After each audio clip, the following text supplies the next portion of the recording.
Greetings. This is your forever final girl, Rachel, here to do some tapping, tapping, tapping.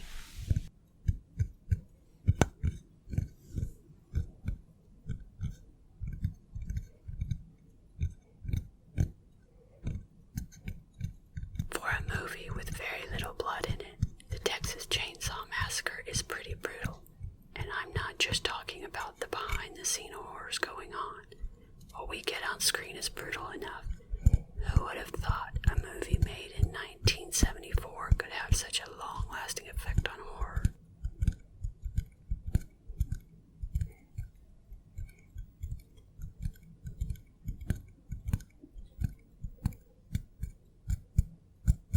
It was released on October 11th, 1974, directed by Tobe Hooper, written by Kim Henkel and Tobe Hooper, starring Marilyn Burns, Edwin Neal, and Alan Danziger.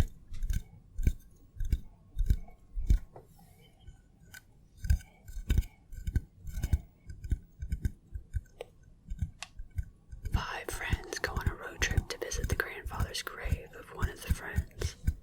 They find what appears to be a deserted house. Instead, they find something so horrifying.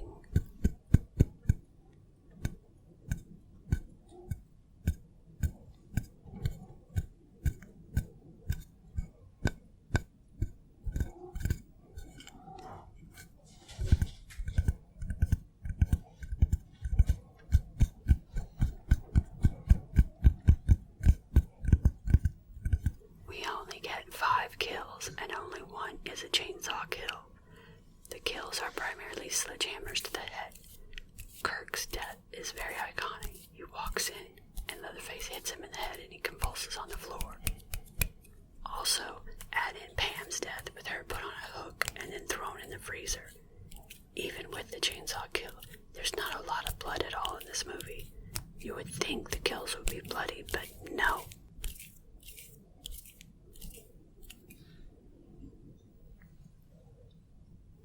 Oh, the acting.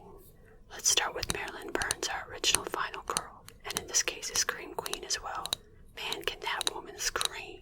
I mean, she was constantly screaming at the end for a good 10 minutes or more. I think she played Sally really well. I felt her annoyance with her brother, but I also got annoyed with her for not listening to common sense.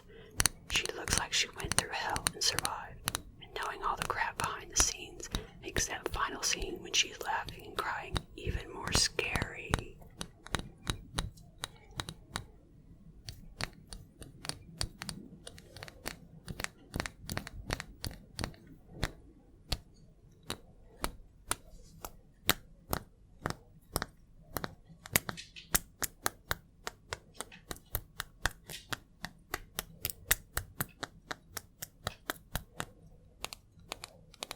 This was Gunnar Hansen's first foray into horror.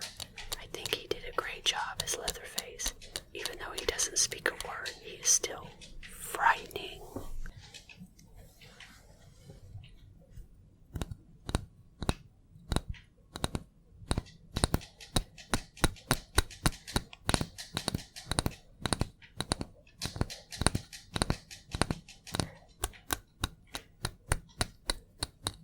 I just joined the Amazon Partner Program, so if you click the Amazon links in the description, I may earn a small commission on your purchases, which helps to support my channel. Thank you.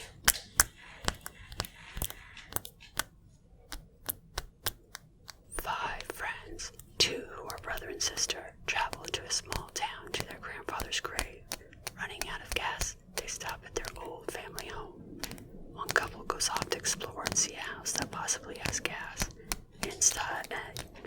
Instead, they find gruesome deaths. Another friend leaves and only the brother and sister are left. He wants to leave, but she refuses to leave her friends. So they go off to find them and then meet up with Leatherface.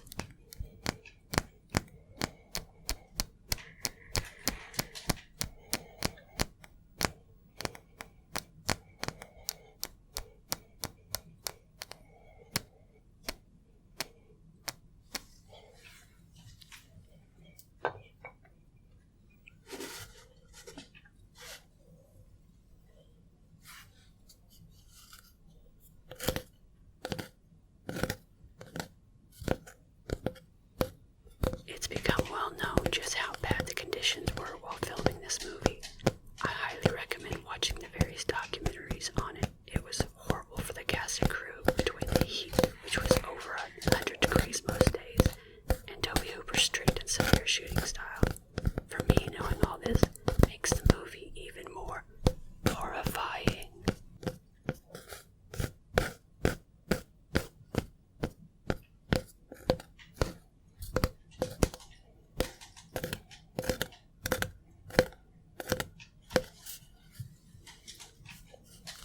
If you can't tell, I do like this movie. I would venture to say in my top 10, maybe even top 5 horror movies of all time. Even though there's not much blood or gore, the movie is tense and scary. Definitely watch this if you haven't already.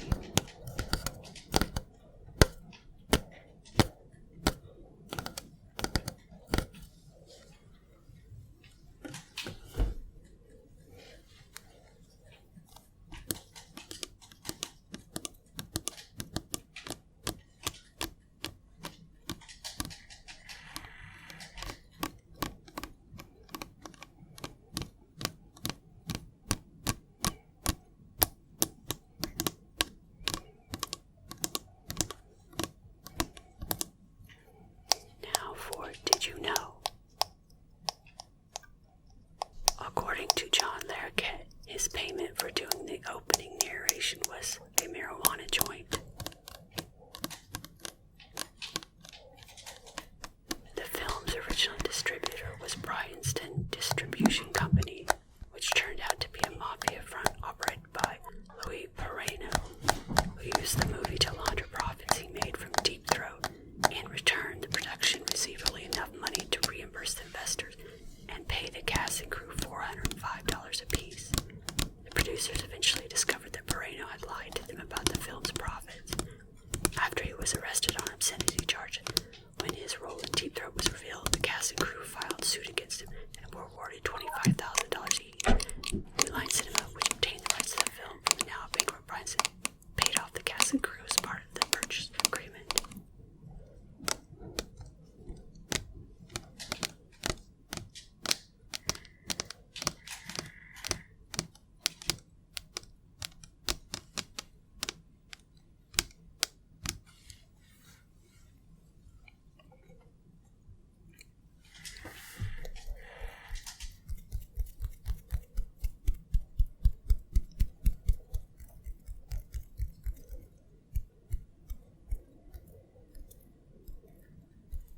Due to the low budget, Gunnar Hansen had only one shirt to wear as Leatherface. The shirt had been dyed, so it could not be washed. Hansen had to wear it for 4 straight weeks of filming in the hot and humid Texas summer. By the end of the shoot, no one wanted to stand near Hansen or sit next to him during breaks to eat lunch because his clothing smelled so bad. Gunnar Hansen wore 3-inch heels so that he was taller than the rest of the cast, but it meant that he had to duck to get through the doorways in the slaughterhouse.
His role as Leatherface marked the first and only time that Gunnar Hansen shaved off his beard.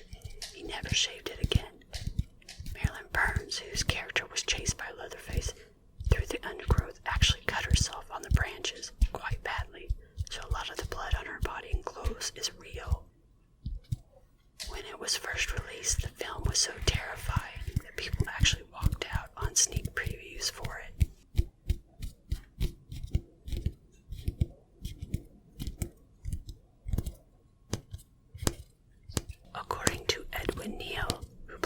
Dobbins, the hitchhiker, Texas state troopers actually shook his hand and thanked him for causing crime to drop 18%. Apparently, the message audiences took away from the movie was, don't pick up hitchhikers.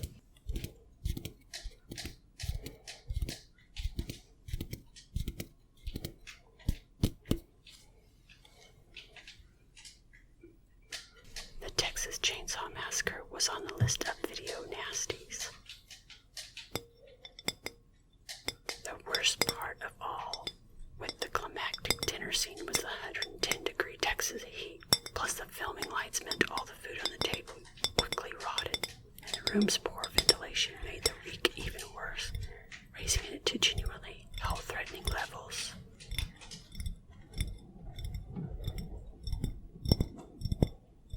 Edwin Neal, who played the hitchhiker, said that making the film was more miserable than his service in Vietnam, and said that he might kill director Tobe Hooper if he ever saw him again.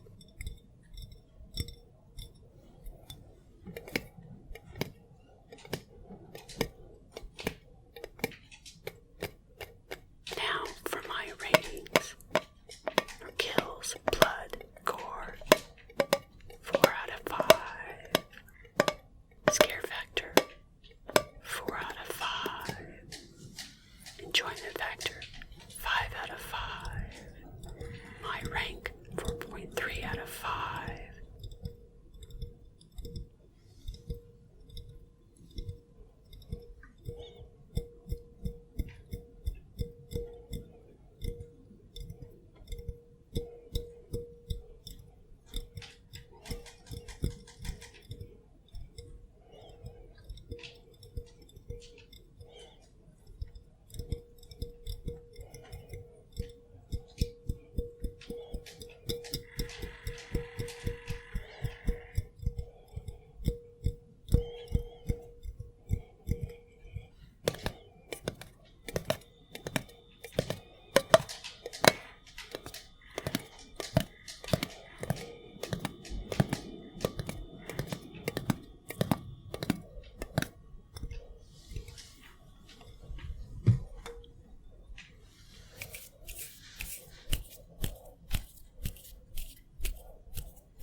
Click the link in the description to visit foreverfinalgirl.com for more reviews.